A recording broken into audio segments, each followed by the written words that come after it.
Good evening. Welcome to Capital Report on NTD. Here's what's coming up. China's factories are taking a blow as Trump's tariffs set in.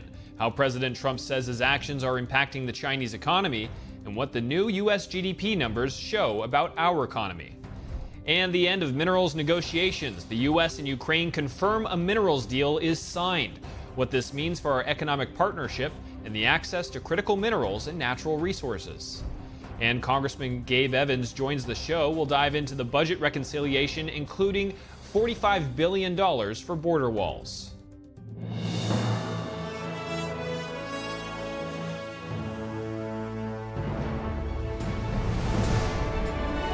This is Capital Report, live from our global headquarters in our nation's capital. Here's Steve Lance. I'm Jack Bradley, in for Steve Lance tonight. We begin with a major breakthrough in foreign policy. The Trump administration today signing a long-awaited rare earths minerals deal with Ukraine. Kiev's deputy prime minister was in Washington today to help finalize the agreement. I didn't want to make a complicated deal. I didn't want to make a deal that couldn't be made because Ukraine doesn't have very much money. They're going through a very bad period of time. It's been brutal.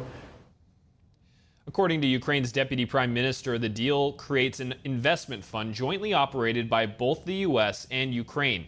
The agreement has been in the works for months, but was derailed after Zelensky's confrontational moment with President Trump at the White House. Treasury Secretary Scott Bessent says the deal sends a signal to Russia that the U.S. is, quote, committed to a peace process centered on a free, sovereign, and prosperous Ukraine over the long term.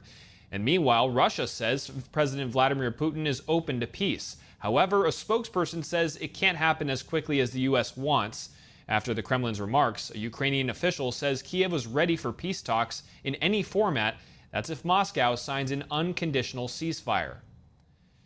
As to new numbers showing the U.S. GDP shrinking by 0.3% in the first 3 months of 2025, President Trump defending his economic record by pointing to strong private sector investments and the prospect of upcoming trade deals. NTD's White House correspondent Iris Tao brings us the details. Defending his 100-day economic record, President Trump waves off report showing a decline in U.S. GDP in the first quarter of 2025. He pins it on the Biden administration, adding that a 0.3% decline came mostly from an increase in imports or buying from overseas, a sign that he says indicates strong private sector growth. We're removing distortions from imports, inventories, and government spending was up plus 3%. But this is Biden's economy because we took over on January 20th, and I think you have to get us a little bit of time to get moving. The president on Wednesday highlighting a slew of companies ramping up investments in the U.S., having their CEOs at the White House. And so I want to thank you, sir, for everything that you've done and the strong encouragement and the great policies that make it possible for us. At a 2-hour-long cabinet meeting on Wednesday, President Trump's cabinet touting the prospect of trade deals. So the next 100 days will be harvesting. And Trump points to the impact of his tariffs on the economy of China, which he calls the chief ripper offer. They are getting absolutely hammered in China. We're talking to China, but their factories are closing all over China because we're not taking their product. We don't want their product unless they're going to be fair with us. And that includes intellectual property. And China's IP theft is costing the U.S. up to $600 billion every year. And new official data shows new U.S. tariffs on China now at 145% are making a dent in Chinese economy. The latest index for China's manufacturing sector dropped to their lowest level since 2023. One of the biggest cargo ships in the world, and they're coming and they're turning around in the Pacific Ocean. But at a certain point, I hope we're going to make a deal with China. Meanwhile, amid concerns about potential impacts of tariffs on prices here in the U.S., President Trump predicts that China will eat the tariffs instead of passing them on, adding that any potential price increases will only affect non-essential goods like Chinese-made toys. Reporting from the White House, Iris Tao, NTD News. The real gross domestic product for the U.S. shrunk 0.3% in its first quarter of the year. That's according to the estimates from the U.S. Bureau of Economic Analysis. President Trump responded to the numbers on Truth Social, asking Americans to be patient and promising a coming boom for the country. Trump said the decrease had nothing to do with tariffs and blamed former President Biden for leaving the country with bad numbers. The downturn in real GDP is mostly a reflection of an increase in imports ahead of the impending tariffs and a decrease in government spending, which has been increasing since the third quarter of 2022. Imports surged 41.3%, and government spending fell by 1.4% over last quarter. But private domestic investment surged 21.9%, with businesses buying equipment. This marked the highest spike in private investment in the U.S. since the fourth quarter of 2021. Consumer spending also increased 1.8% from last quarter. And House Republicans showed unity as lawmakers begin marking up the reconciliation bill to fast-track some of the budget. Meanwhile, Senate Republicans break party lines on a disapproval resolution. Our Washington correspondent, Luis Eduardo Martinez, has more on this story. I absolutely think we're on the right path. We proved people wrong when they said we couldn't get Mike Johnson elected, or we couldn't pass the House Rules package, or we couldn't get the budget resolution passed. I feel the same sense of optimism now as I did leading up to each of those wins. House Republicans remain united and optimistic that they will reach a consensus on a reconciliation bill that as of now calls for over $1 trillion in spending cuts and the extension of the 2017 tax cuts. And Americans broadly agree that we need to reduce the size of government. We need to reduce the deficit. We need to eliminate waste, fraud, and abuse. We need to get government down to its proper size and get it to function more efficiently. Democrats accuse Republicans of seeking to cut Medicaid and Social Security benefits, while Republicans insist that they will only target waste, fraud, and abuse. 100 days in, more than 200 different lawsuits have been filed against the unconstitutional and unlawful executive orders of Donald Trump. And the American people are winning in court. On the Senate side, Senators Rand Paul, Lisa Murkowski, Susan Collins, and Mitch McConnell have backed a resolution of disapproval of President Trump's tariff agenda. A trade war is ultimately paid for by taxpayers. The vast majority of the Senate Republican Conference remains united behind the president's tariff agenda. Tariffs are working. It's helping American companies. And bottom line, at the end of the day, we have got to do something to help the American people and get manufacturing back to the United States. We're going to struggle for a while, but good things will happen in the future. I said, oh, well, the tariffs, how will this affect economic growth? Those are all very recent. In fact, most of them not in the first quarter. So I think that this points to the weakness of the economy inherited. It's important to note that the House Republican leadership has set Memorial Day as their deadline to pass the reconciliation bill, while for the Senate, the deadline is July 4th. Reporting from Washington, D.C., Luis Eduardo Martinez, NTD News. As Congress moves to find consensus on the government budget, the bipartisan House Select Committee on the CCP is calling on lawmakers to focus on China's malign activities. Democratic Ranking Member Raja Krishnamurthy issuing a statement today saying the CCP is, quote, rapidly expanding its authoritarian influence, advancing in AI, distorting global markets, and ramping up military aggression in the Indo-Pacific. He also called on the U.S. to step up global leadership and resilience amid this challenge. When it comes to dealing with the CCP, Democrats and Republicans have been debating on the practicality of tariffs and foreign assistance. But both parties acknowledge that China is a top adversary to the U.S. And to discuss the budget reconciliation bill and a new bill to counter China's and the rest of the world's transnational repression in the U.S., we're joined by Congressman Gabe Evans of the great state of Colorado. Congressman, great to have you on. Thanks for joining us. The Homeland Security Committee just advanced its budget reconciliation portion, including $45 billion for border walls and billions more for border patrol and surveillance technology. What are your thoughts on the reconciliation bill so far?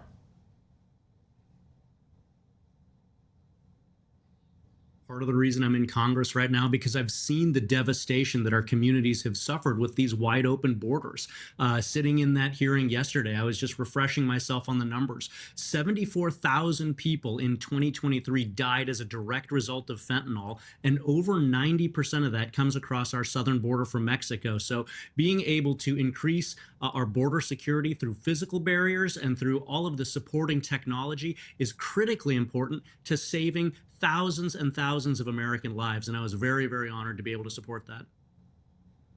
There was just a major bust in Colorado as well as over in Miami, targeting in Colorado specifically the Tren de Aragua, busting about 100 alleged gang members and also some service members possibly working for those gang members. I would just want to get your thoughts on this recent announcement, on the scale of that.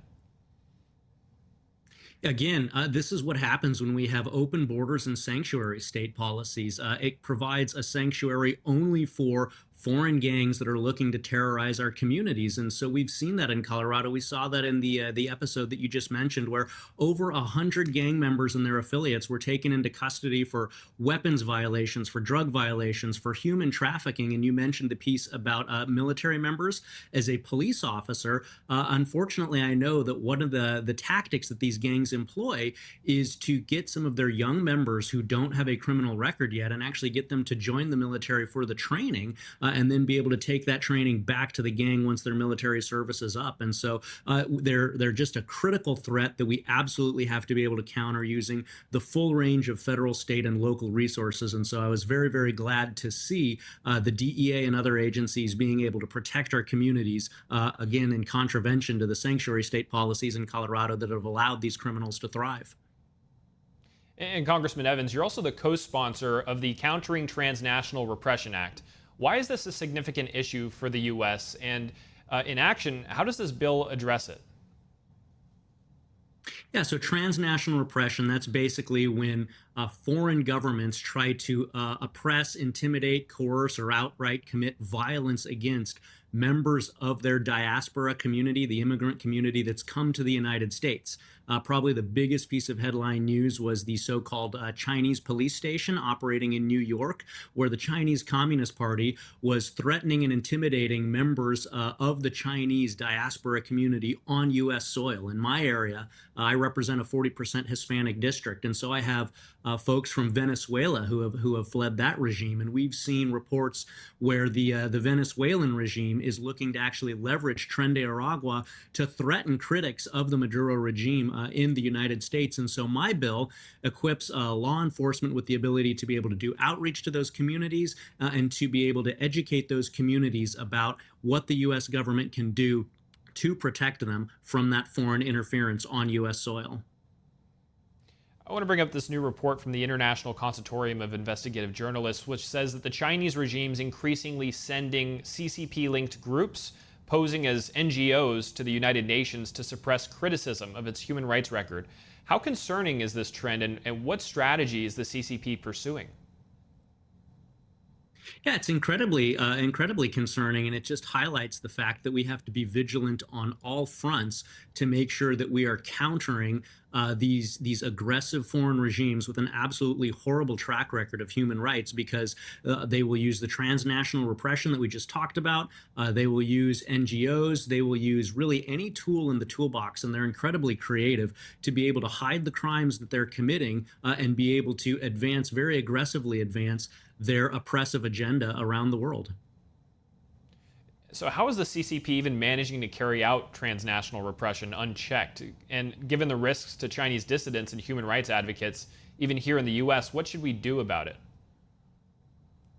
Yeah, again, my bill was a panel of 3 different bills that all address this from different perspectives, but it really starts with being able to equip the boots on the ground folks who are going to be the most likely to either see this or be able to report it. And so that starts with doing the public service announcements and doing the outreach to the diaspora community. Because if you have somebody that has come here from China, from Venezuela, from Iran, from some of these other regimes, if they don't know that we have these resources in place and that we're going to use the full might of the U.S. government to protect them from that interference from foreign actors while they're on U.S. soil, if they don't know that, then we're never going to be able to even offer them resources and protect them. So being able to do the outreach to the communities, equipping state and local law enforcement who may not have as much experience working with international issues like these, and providing the resources so that when these things come to light, we can aggressively use every lever of power that the United States government has to protect American soil from these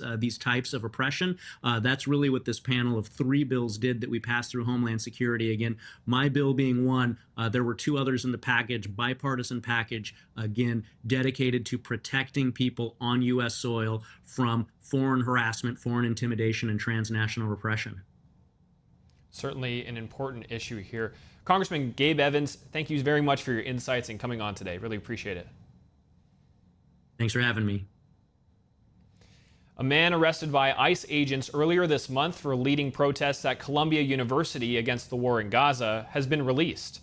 A judge in Burlington, Vermont today ordered the release of Moshen Madawi from a state correctional facility. The judge later issued an order barring the government from removing him for the state or country.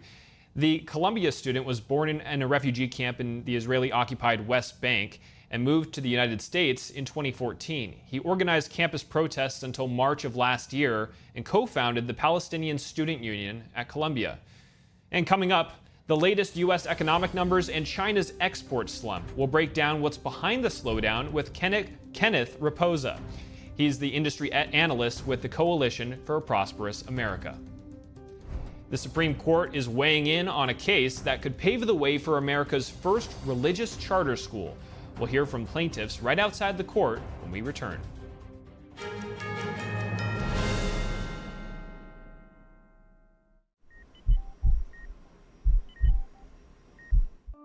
I had a pretty normal mom life. Everything was pretty good, and it was a very happy life. And we just had a new baby. And then all of a sudden, within a day or two, she's on life support and fighting for her life. Then I knew something was pretty wrong. A little less than a week after I came home, I couldn't breathe. That's when we decided to go to the hospital. I was given the diagnosis that I had peripartum cardiomyopathy, which is basically a pregnancy-induced heart failure. They told me my only chance was a heart transplant. Only $19 a month, just 63 cents a day, will make a difference through prevention, early detection, treatments, and cures that help save lives. I am very thankful for the American Heart Association. I'm grateful for just every day that I get with my children. Please go to helpheart.org or call now with your donation of just $19 a month. Join our community of monthly donors. What I thought was a complete life was nowhere near complete, but it is now. Learn about adopting a teen at adoptuskids.org.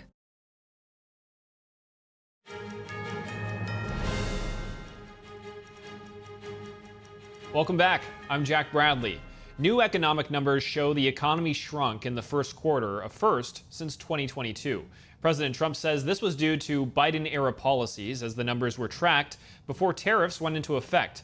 Meanwhile, China's export model economy is in trouble, with the lowest exports since COVID. To dive into this, we welcome on Kenneth Rapoza, NTD contributor and industry analyst at the Coalition for a Prosperous America. Kenneth Rapoza, thank you so much for joining us here today. Thanks, Hanyan. Appreciate it. Now, the U.S. economy declined by 0.3% in the first quarter, down from the 2.4% expansion in the previous quarter. Stocks slumped a bit following the release of this data, but Trump blamed the numbers on Biden, posting on Truth Social today, quote, "Our country will boom, but we have to get rid of the Biden overhang. This will take a while, has nothing to do with the tariffs, only that he left us with bad numbers. But when the boom begins, it will be like no other. Be patient." Ken, what are your thoughts on this? Well, remember now, this is the first quarter, right? So tariffs did not kick in. They didn't kick in until April. That was Liberation Day, was April 2nd, right? So these have nothing to do with tariffs. You had a massive import front running of tariffs. That happened probably in February because tariffs were expected to come down the pike in April. But that he's right. These numbers here have nothing to do with the tariffs.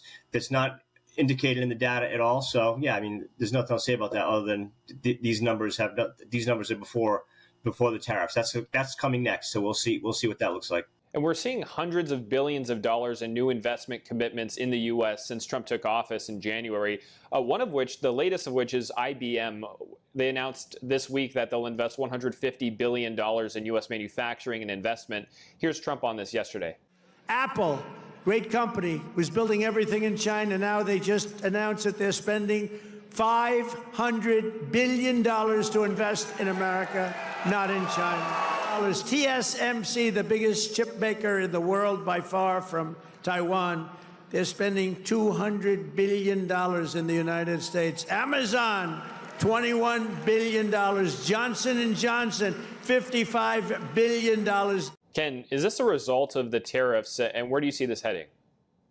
Well, I would say when it comes actually to semiconductors, companies like Intel and Taiwan Semiconductor, remember a lot of those were set up because of the CHIPS Act, and that was something that was bipartisan legislation signed into law by Biden. So, of course, the tariffs protect the CHIPS Act. You can't have a CHIPS Act and yet still have it easier to manufacture those goods in Asia. You have to have some sort of protective tariff to keep the CHIPS Act at least have a return on investment in those projects, the new fabrications, the fabs that are going up because of the CHIPS Act. So I would say a lot of the investments from Taiwan Semiconductor and Intel, those are probably more likely to do with the CHIPS Act than they are tariffs, with tariffs being sort of a sense of that there's going to be some protection. Now, there are tariffs on semiconductors coming from China. Biden did that, not Trump. And there is what's called a Section 232. These are national security matters. These are issues related to tariffs that affect industries that the government deems a national security priority. And so there is an investigation into the Section 232 investigation into semiconductors. So maybe the industry senses that that's going to come down the pike soon as well. And so there's going to be an extra protection instead of just having the CHIPS Act, which is a giant subsidy or tax incentive for these companies to manufacture new plants and to expand existing ones in the United States. And the latest figures show that exports in China fell to its lowest point since the pandemic, 2022. Manufacturing was its lowest in over a year there. Where's the Chinese economy headed at this rate? China's economy is in trouble because China's economy is a export-led economy. It's not economy that is driven by its consumers like the United States. So they make things for the world, primarily the United States. So when you tell Chinese companies, large or small, that they can no longer stitch and sew goods for the American consumer, or they can no longer make widgets for the American multinationals that are going to turn those into cars and cell phones, it is a huge headwind for China. I don't even think it's measurable because we will never know what China's unemployment numbers are because the Chinese unemployment numbers are perennially stuck at 5%, no matter whether the economy is booming or doing poorly. So we have to assume that China is now facing the same thing that the United States faced once China entered the World Trade Organization in 2001. Instead of a China shock, they're facing a Trump shock, or let's get rid of the Trump word, an America shock, whereas we're saying we don't really want China to be the manufacturing hub of the United States anyway. Maybe Europe doesn't care, but the United States doesn't want that. And that is a huge blow to manufacturing labor in the United States, probably not unlike the blow that happened to the United States manufacturer from the late 1990s into the mid-2000s because Chinese became the substitute for American blue-collar labor. Fascinating insights. Kenneth Rapoza, thank you so much for your analysis here. Appreciate it. The Supreme Court seemed divided today over arguments from a school board at an Oklahoma State charter school that their approval of state funding for a Catholic school should stand. The deciding vote could come from Chief Justice John Roberts. NTD's Arlene Richards has more on today's hearing. After more than 2 hours of arguments on Wednesday, the Supreme Court seemed divided on whether or not an Oklahoma Catholic charter school could receive state funding. The state's charter school board approved a religious school for funding, claiming they can't stop the school from exercising its religion. But under Oklahoma law, a charter school can't be affiliated with a religious institution. Oklahoma's Attorney General sued the board for refusing to withdraw a contract it has with the school. The board argued on Wednesday that excluding a religious school violates the First Amendment because it prevents the school from freely exercising its religion. Education in our country is lagging, and we need diverse, high-quality options. That's why our client, the state board, approved St. Isidore because it submitted a very strong proposal. In fact, the two Catholic organizations that founded St. Isidore operate their own schools, and in those schools they have achieved 100% graduation rate. The state attorney general told the board he was against the approval. He sued the board and said it violated Oklahoma law, its constitution, and the First Amendment. He said the Establishment Clause of the First Amendment prohibits the state from sponsoring a religious school. There are some justices that are focused on the free exercise component of the First Amendment, and there are justices focused on the Establishment Clause. Justice Amy Coney Barrett recused herself without explanation. The High Court's justices may be split, but Chief Justice John Roberts appears to be on the fence. If Roberts sides with the liberal justices, the court would be tied 4-4, an outcome that would leave the state court decision in place. Or his vote could decide whether St. Isidore becomes the first publicly funded religious school in Oklahoma. Arlene Richards, NTD News. To find out more about what's at issue in this case, NTD's Sam Wong was right outside the Supreme Court to hear from the plaintiffs and the people. Today we're here at the Supreme Court for the nation's very first Supreme Court case ever on charter schools, which is pretty exciting. We're very hopeful today. There's been great questions from the justices and much interest in the issue. And there's a history with this court of over and over saying that religious organizations cannot be excluded simply because of their religious character. I think the children have a right to have a very good education. Anytime we can help our kids with a good education, I think that's would be very nice. It's very, very seldom that you hear a bad story about a charter school in Mississippi because of the effort from the staff, from the parents, the community, the family of it. So a lot of parents are not well informed. That's why I'm so into advocacy. I go into the schools with the parents, with the grandparents. I want to let them know you have a choice. What do you say to people on the other side who are making the argument about separation of church and state in this case? Right, so I wouldn't make that stipulation as far as the ability to be able to shift and load it to be customizable for the children, right? So if it's freedom for all, let it be freedom for all. The question about separation of church and state is really not the question at issue here today. That question's really been settled by the Supreme Court over a number of cases. What's at issue here is, are we public or are we private? We believe that charter schools are public schools because that's what every single state law and the federal law has said. And there are reasons why that is important to the operational framework that charter schools have today. It absolutely doesn't apply here. The Establishment Clause, which is what they're talking about, actually demands that religion be treated equally to non-religious organizations, and that's not what happened here. The state excluded St. Isidore's purely because of its religious character. It had otherwise fully qualified to be part of the program and was offering a great educational option for parents. And in those circumstances, the First Amendment actually demands that the state allow them to take part. Harvard University's president issued an apology yesterday for anti-Israeli and anti-Muslim bias on campus. In an open letter to the Harvard community, the university president cited the findings of 2 task forces he created last year to address bias against both Jews and Israelis, as well as Muslims and Arabs on campus. Those task forces were comprised of faculty and students. Protests and tent encampments that sometimes turned anti-Semitic appeared at college campuses across the country, including Harvard. That was after the October 7, 2023 deadly attack on Israeli civilians by Hamas terrorists. A protest at Harvard last spring reportedly included a poster of the university president, a Jew, adorned with devil horns and a tail. The apology comes as Harvard University is suing the Trump administration for freezing billions of dollars in federal funds. That's for its alleged lack of disciplinary action against anti-Semitism on campus. And Harvard's president, Alan Garber, wrote, "Harvard cannot and will not abide bigotry and promise to provide for the safety and security of all members of our community."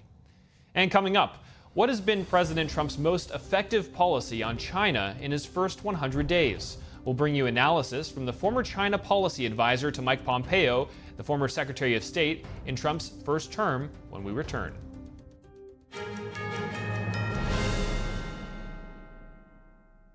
If joint pain from aging is slowing you down, Omega XL can help you get back in the saddle, just like it did for John Walsh. Today I'm here at my ranch exercising some of my polo ponies. Got to be really fit to ride these horses. So as you get older, it gets tougher. I was starting to suffer some of that business, and then I ran into somebody who said, look, you should try Omega XL, and look what it's done. I feel better than I felt in the last 30 years. I'm Reve Walsh. I'm John Walsh's wife. I ride fox hunters, and sometimes I'm in the saddle for 3-5 hours at a time. A lot of work out here. I wouldn't have been able to do this. Muck a stall, throw hay, do all the things that needs to be done on a ranch a couple years ago. But Omega XL gave me the ability to get back in the saddle. It works great. Once you try it, you don't want to be without it. Makes a huge difference. It does. Take it every single day, and you know, there's a benefit. It's made you a lot nicer to me. If you've been living with pain, it's time to get this special offer, the Omega XL, the joint health supplement that millions have trusted for more than 20 years. Omega XL, it's sourced from the green-lipped mussel, exclusively found in the pristine waters of New Zealand, some of the cleanest waters on Earth. Omega XL, it's natural, drug-free, and it's backed by more than 40 years of clinical research that show it really works. Try Omega XL today. Pick up your phone and call the number at the bottom of your screen right now for a special offer. Buy one, get two free. 2 bottles of Omega XL plus Vitamin XL D3, a value of more than $100. But call today and you pay only $39.95. That's a savings of more than 60%. Plus, it's backed by our 60-day money-back guarantee. Try it. You got nothing to lose. Call or go online right now to get this special offer. 2 bottles of Omega XL plus Vitamin XL D3 for only $39.95. Call now.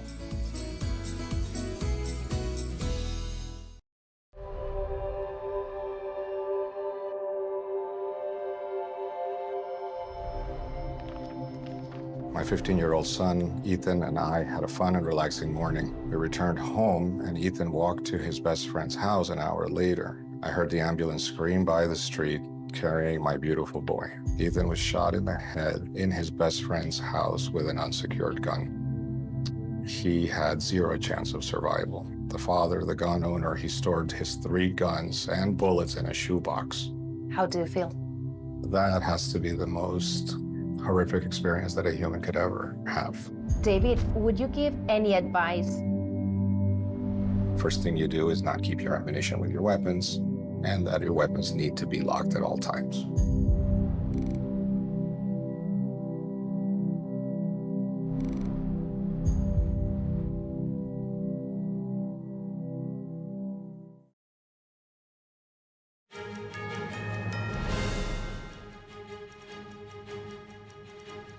Welcome back. I'm Jack Bradley. Is President Trump's strategy toward China working?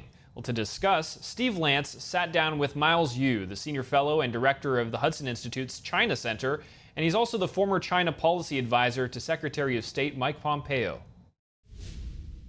Miles Yu, thank you so much for joining. Thank you for having me. Miles, talk to us about what you think has been the most impactful policy, specifically when it comes to China, from President Trump's first 100 days in office.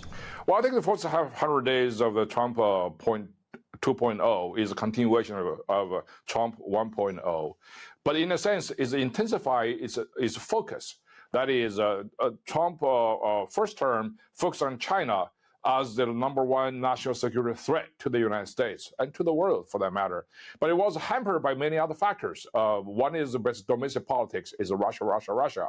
And he has to also survive his presidency. He's not a professional politician. And also, you have the issue of COVID as well. So there is that. And I think, this time is not...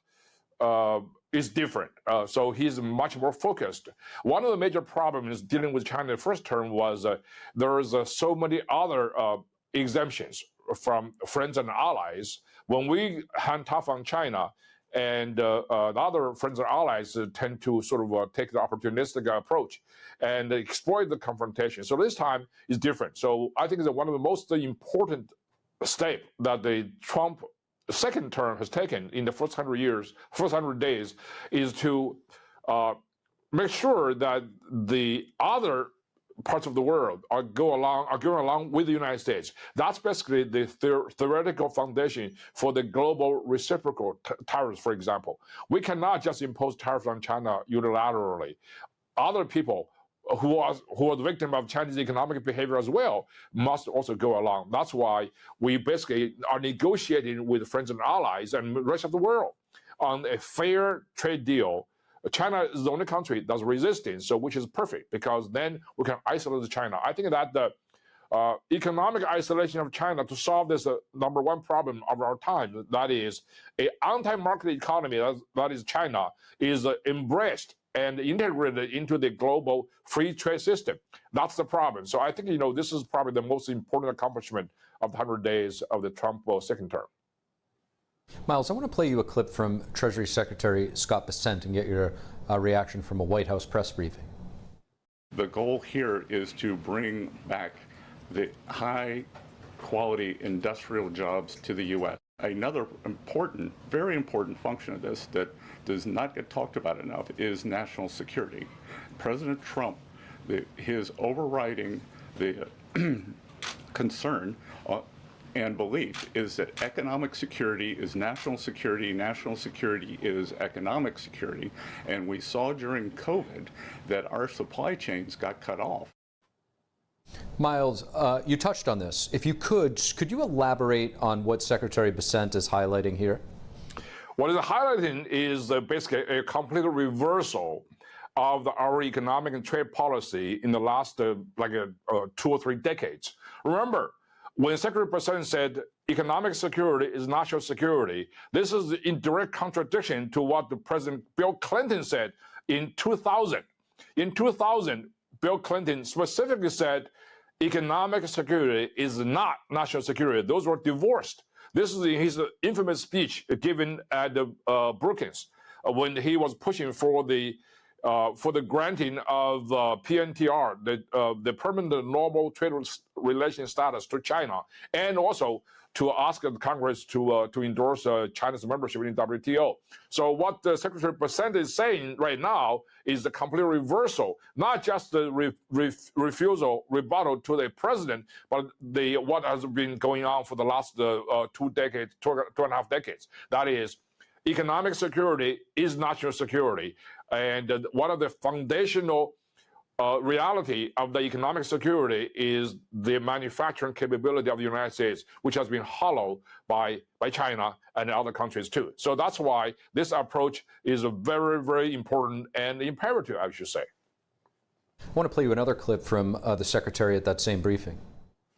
Over time, we will see that the Chinese tariffs are unsustainable for China. I've seen some very large numbers over the past few days that show if these numbers stay on, Chinese could lose 10 million jobs very quickly, and even if there is a drop in the tariffs, that they could lose 5 million jobs. Miles, what do you make of the CCP's aggressive stance against President Trump's trade policies instead of seeking negotiations, even as its economy faces serious challenges? Do you see this as a game of chicken, and is this simply about saving face? Well, face is not really something that is very cultural, because the Chinese Communist Party, the whole regime is built on a fantasy that somehow the party is invincible. So it kind of shows really weakness or being conciliatory to any foreign pressure. That's why it has to act tough. Now, that is actually silly, because the CCP's entire argument for justifying its rule is the CCP alone can provide economic security, economic stability for the Chinese people. Now, due to CCP's own economic policies, which are disastrous, Chinese economy is at the bottom, or near the bottom. So the only way the CCP can really save itself is to export. So the Chinese economy is an export-oriented economy. Over 40% of China's entire global trade is with the United States. So that's why Secretary Bessent is very confident. He was speaking the truth that the Chinese economy is unsustainable if Xi Jinping continue to be intransigent. And I think, being intransigent is probably reflection of the nature of the regime. But then I think the party is in a rock and hard place. If they continue on this intransigency, economy will keep going, becoming worse and worse.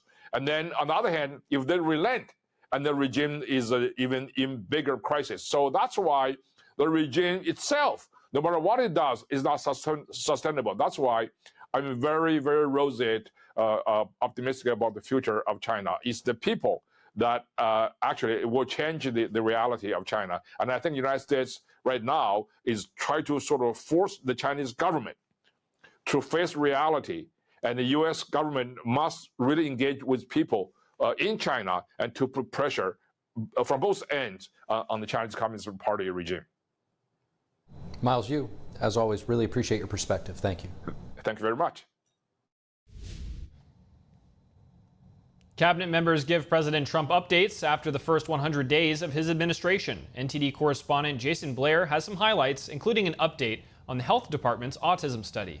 Health Secretary Robert F. Kennedy Jr. says that the HHS is working to make, quote, major dramatic changes to improve the school lunch program, as well as making sure American children have good, high-quality milk. Kennedy also said that in September they will start having results for the autism study, and in March of 2026 they expect to have the full results. Not only for autism, but for the etiology of a whole range of autoimmune diseases that have become epidemic in our children.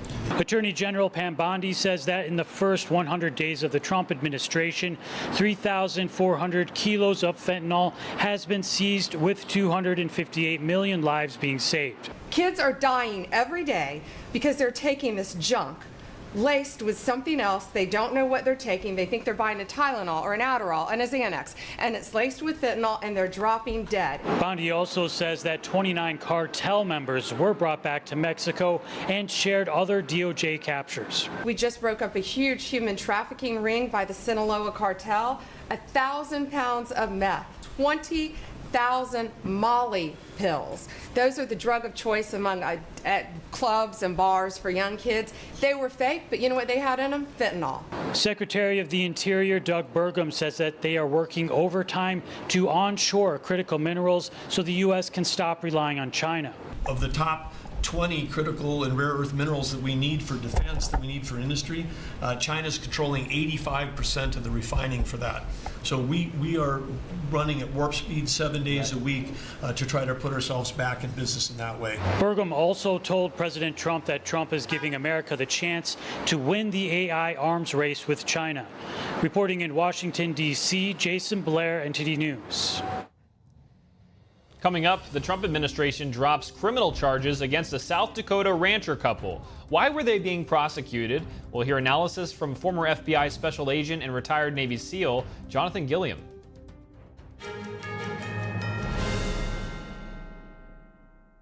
Supermodel Cindy Crawford doesn't just walk the red carpet, she rocks it.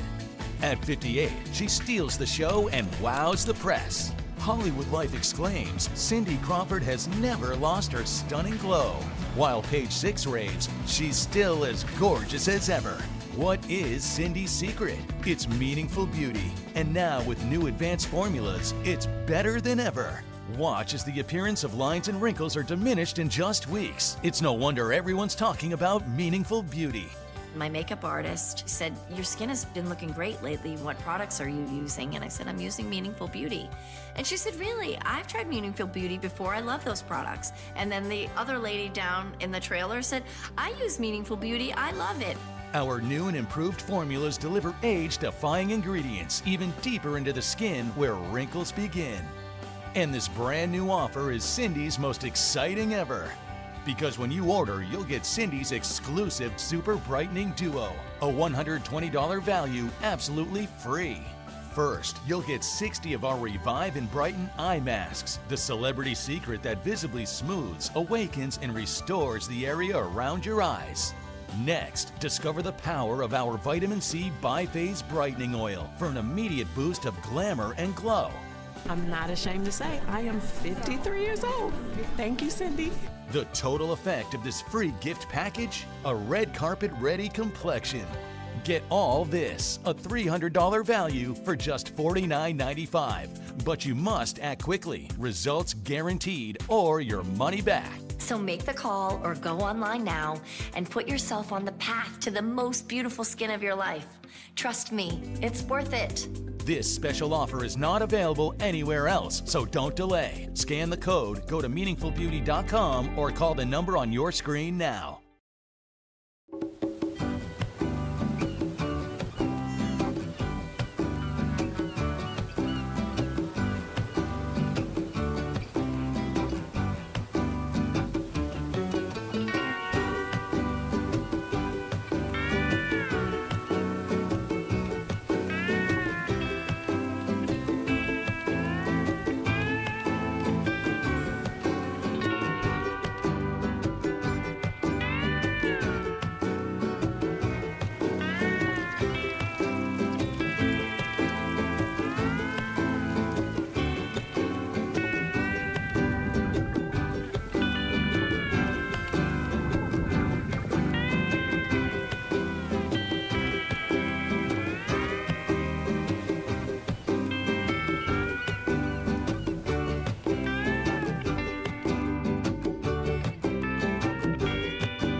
Welcome back. I'm Jack Bradley. The Trump administration's dropping criminal charges against a South Dakota rancher couple, Charles and Heather Maud, accused of improperly using Forest Service land. They each face penalties of up to 10 years in federal prison and fines of up to $250,000. They farm close to 400 acres, but in 2024, the Forest Service alerted the family that fencing on their property blocked access to Buffalo Gap, and they were indicted on theft charges. Now, how did the case of over 25 acres go so far? Well, joining me now to discuss the implications of this case is Jonathan Gilliam, former U.S. Navy SEAL and FBI special agent. Jonathan Gilliam, thanks so much for joining us here today. Good to be with you. Now, the U.S. is dropping criminal charges against the Maud family in the small rancher's land case. How significant is this decision, and how did a minor civil land dispute escalate into a criminal prosecution? It is reflective of all the way back into the Obama era when the state parks, or federal parks, excuse me, started to expand, and how they for unknown reasons, why they started going after particular people, as we saw with the ranchers. I forget their last name, but the ranchers who were having a hard time with the Bureau of Land Management, the BLM, in the past, where it turned into major cases and shootouts. And I think these things continue to escalate. One thing that we find in federal law enforcement and in the Department of Justice is that, or any of these agencies for that matter, you see it in the IRS as well, is when investigators or supervisors that want to make a name for themselves get a hold of something like this, they can make it into a bigger deal than it should be, which is a misdemeanor, or just simply talking to the people and saying, these are the rules and you have to follow them. Now, if you don't follow them, then you're going to pay a price for that. But you know, Bernie Carrick is a guy that I know quite well, and he went to prison for something they're not even putting people in prison for anymore, that had to do with a housekeeper, I believe. But he was put into prison with people who were murderers, and he was telling me that there were people there that did not get their fishing license renewed, and they were in prison for that. And so that was on charter ships that were out there fishing for large amounts of fish, but these were ship owners that were in prison for that. And so I think what we're seeing here is that somebody in President Trump's administration realized that these cases are not criminal in nature as a pedophile or a murderer.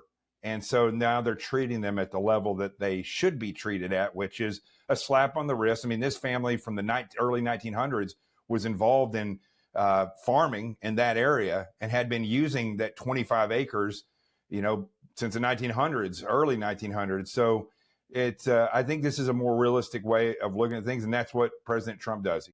And the Maud family is in Washington, D.C. today, where officials formally announced the decision to drop the charges. I want to play a clip for you and get your reaction. It is an arrogance that forgets that the law is there to serve the people and not the people to serve the law. It is a vicious sentiment that sees Americans as subjects, not as citizens. It is, in short, the timeless enemy of Americans and free men everywhere in any time. What do you make of Agricultural Secretary Brooke Rowlands' comments there? And has there been any resistance to the Trump administration's decision on this case? She is a good example of a great cabinet member and administrator of an agency. I think there's a little bit more to her statements. Whoever wrote those statements were writing those statements from an emotional standpoint. Laws are written for the society of a nation, especially a free society, where you have to have laws that keep order, because free people will often step into areas where they shouldn't, because they're free to make those mistakes. But also, the people should adhere to these laws. And I don't think for a second that this family didn't know that was the law for a family that's been there since the 1900s. But I think that the way that these laws are punished when there's no real injury is kind of ridiculous. And repeat offenders should be dealt with. Then that you actually get into a criminal mindset. If they're repeat offenders and they've been warned over and over, then you should really lay down the law on these individuals. President Trump has pledged to withhold federal funding from sanctuary cities. Do sanctuary cities protect criminals? And is there a threat enough? Is this threat enough to pressure these states and cities into compliance? I think they do, but it's not just illegal criminals, people who've come here, I should say illegal migrants that happen to be in criminal enterprises such as MS-13 or Trinidad Aragua. It always transcends just the sanctuary of illegals. Every single one of these sanctuary cities have a tremendous problem with crime in general because law enforcement and the laws are handicapped by leftists. And until the FBI and the DOJ, and I would even say President Trump himself, until they realize, and I cannot believe that President Trump, Kash Patel, Dan Bongino, who have at least Kash and President Trump have been targeted by the leftists. Bongino and Kash made millions off of railing against the leftists. It's hard for me to believe that they do not understand the broad aspect of how the leftists have permeated every agency and every one of these sanctuary cities where they set up. They, in essence, have taken all the agencies and all these cities where these leftist mayors and in large part governors that get into these states, they have yoked those people to a giant plow and drug it across the United States, planting leftist seeds along the way and injuring, like weeds, and injuring the real plants of freedom. Jonathan Gilliam, thank you so much for your insights here today. Really appreciate it. You got it. As the country and the world watches President Trump's first 100 days of his second presidency, Trump is finding a moment to be a grandfather. Trump's daughter,